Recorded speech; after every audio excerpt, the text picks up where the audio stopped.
April 4. విశ్వాసం చేత గ్రహించుకొనుచున్నాము.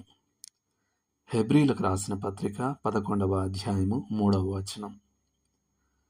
విశ్వాసము చేత గ్రహించుకొనుచున్నాము. ఇది ఆధ్యాత్మిక జీవితంలోని మూలతత్వ సూత్రాలలో ఒకటి. దేవుని వాక్యాన్ని ముందుగా నమ్మాలి, ఆ తర్వాత గ్రహించగలం. లోకమైతే ఇలా చెప్తుంది, చూచిన తర్వాతే నమ్మాలి. కానీ దేవుడు చెప్తున్నాడు, నమ్మిన తర్వాత చూడగలవు. ప్రభువైన యేసు మార్తతో ఇలా అన్నాడు, నీవు నమ్మిన ఎడల దేవుని మహిమ చూతువని నేను నీతో చెప్పలేదా? యోహాను 11:40. ఆ తర్వాత ప్రభు తోమాతో మాట్లాడుతూ ఇలా అన్నాడు, నీవు నన్ను చూచి నమ్మితివి, చూడక నమ్మిన వారు ధన్యులని అతనితో చెప్పెను. యోహాను 20:29. అపోస్తలుడైన యోహాన్ రాసినట్లు, ఆయనను బట్టి మనకు కలిగిన ధైర్యం ఏదనగా, ఆయన చిత్తానుసారంగా మనమేది అడిగినను ఆయన మన మనవి ఆలకించుననున్నదియే. యోహాన్ రాసిన మొదటి పత్రిక 5వ అధ్యాయం 13వ వచనం. మొదట విశ్వాసం ఉంచాలి, తర్వాత నీకు గ్రహింపు కలుగుతుంది. 1949లో పరిశుద్ధ గ్రంథానికి సంబంధించి నాకు బహు సందేహాలు కలిగాయి. లేఖనాల్లో ఏదో పరస్పర విరుద్ధతలున్నట్టుగా నేను భావించాను. కొన్ని విషయాలను నాకు పరిమితమైన దేవుడిచ్చిన జ్ఞానంతో నేను అనుసంధించలేకపోయాను.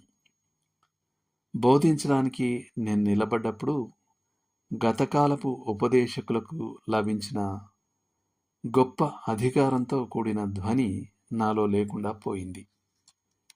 బైబిల్ విద్యలో శిక్షణ పొందుతున్న అనేక మంది విద్యార్థుల్లాగానే నేను కూడా విశ్వాసం మరియు విజ్ఞానం మధ్య జరిగే ఘర్షణలో భాగమయ్యాను.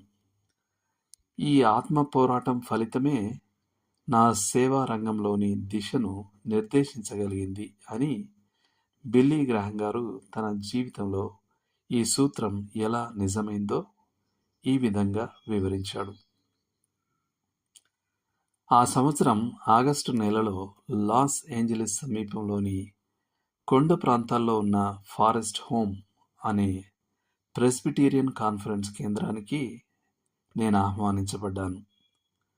ఆ దారిలో నడుస్తూ అడవిలోకి అడుగుపెట్టి నేను దేవునితో పోరాడుతున్నట్లుగా నా ఆత్మలో గాఢమైన సంఘర్షణను అనుభవించాను. నా సందేహాలకు ఎదురు నిలబడుతున్నప్పుడు నా ఆత్మ ఒక ఆత్మీక యుద్ధ రంగంలో నలిగిపోయినట్లుగా అనిపించింది. చివరికి నిరాశతో నిండిన ఆ క్షణంలో లేఖనాల్లో తనను తానే వెల్లడించుకున్న జీవం గల దేవునికి నా సంకల్పాన్ని పూర్తిగా అప్పగించాను. బైబిల్ను తెరిచి నా మోకాళ్లపై కూర్చొని ఇలా ప్రార్థించాను, ప్రభువా, ఈ గ్రంథంలో నేను చాలా విషయాలు గ్రహించలేకపోతున్నాను. అయినా నీవు సెలవిచ్చింది ఏమిటంటే, నీతిమంతుడు విశ్వాస మూలంగా జీవించును. రోమా 1:17. నేను నీ యొద్ద పొందిన ప్రతిదీ విశ్వాసం చేతనే పొంది ఉన్నాను. ఈ క్షణంలోనే విశ్వాసం చేత పరిశుద్ధ గ్రంథాన్ని నీ గొప్ప మాటలనుగా నేను అంగీకరిస్తున్నాను. దానిలోని ప్రతి మాటను నేను నా హృదయంతో స్వీకరిస్తున్నాను. ఎటువంటి అభ్యంతరాలు లేకుండా పూర్తిగా గ్రహించుచున్నాను. నేను గ్రహించలేని విషయాల విషయంలో నీ నుండి మరింత ఆత్మీయ జ్ఞానం పొందు వరకు తీర్పు ఇవ్వకుండా మౌనంగా ఉంటాను. ఇది నీకు ఇష్టమైన ఎడల నీ వాక్యాన్ని ప్రకటించినప్పుడు నాకు అధికారం అనుగ్రహించు. ఆ అధికారం ద్వారానే పాపులను వారి పాపాల విషయమై వారికి బోధించి వారిని రక్షకుడైన క్రీస్తు వైపు త్రిప్పబడినట్లు చేయుము. 6 వారాల వ్యవధిలోనే దేవుని కృపచేత మేము లాస్ ఏంజల్స్లో సువార్త సభను మొదలుపెట్టాము. అది ఇప్పుడు చరిత్రలో నిలిచిపోయింది. ఆ శుభవార్త ప్రచార సభ సమయంలో నా సంపూర్ణ సేవా మార్గాన్ని మారుస్తూ దేవుడు నాకు ఒక గొప్ప రహస్యాన్ని వెలికితీశాడు. బైబిల్ సత్యమని నిరూపించాలనే ప్రయత్నాన్ని నేను ఆపేశాను. అది సత్యమేనని నా మనసులో స్థిరమైన విశ్వాసం ఏర్పడింది. ఆ విశ్వాసమే శ్రోతల హృదయాలను ప్రభావితం చేసింది.